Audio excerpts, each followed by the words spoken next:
যাদের কাছে মসজিদ নিরাপদ না, মুসল্লিরা নিরাপদ না, তাদের কাছে দেশ কিভাবে নিরাপদ, এটা আমার প্রশ্ন। আমরা এখানে সিম্পলি আমরা আমাদের জুম্মা নামাজ পড়তে এসেছি। আমাদের রাজনৈতিক প্রোগ্রাম আরো পরে।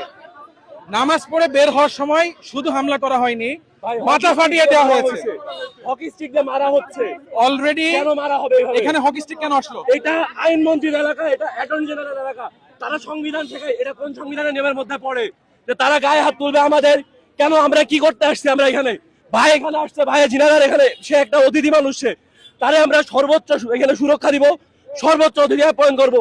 সেই জায়গাটাতে আজকে কেন আমাদের এখানে লাঠি চার্জ করা হচ্ছে? আমাদের এখানে ইয়া করা হচ্ছে। নামাজের আগে পর্যন্ত এখানে 2 গাড়ি পুলিশ ছিল, নামাজের ঠিক আগ মুহূর্তে কেন পুলিশ ছড়াই নেওয়া হলো এবং কেন মামলা হলো? তারা আমাদের পপুলারিটি দেখে ভয় পায়। কথা বলতে দেন, ভাইরে কথা বলতে দেন, এই কথা বলেন, ভাইরে কথা বলতে দেন।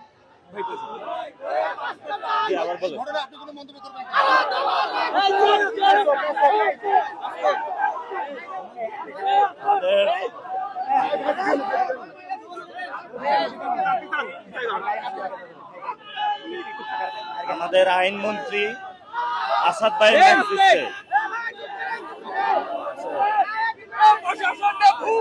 আমাদের আইনমন্ত্রী আসাদুজ্জামানের নেতৃত্বে আমরা মসজিদ থেকে বের হওয়ার পরে ছাত্র দলের হকি স্টিক দিয়ে আমাদের উপরে সশস্ত্র হামলা তারা করেছে এবং এটা নেতৃত্ব দিয়েছে এখানে ইসলামী বিশ্ববিদ্যালয়ের ছাত্র দলের আহ্বায়ক।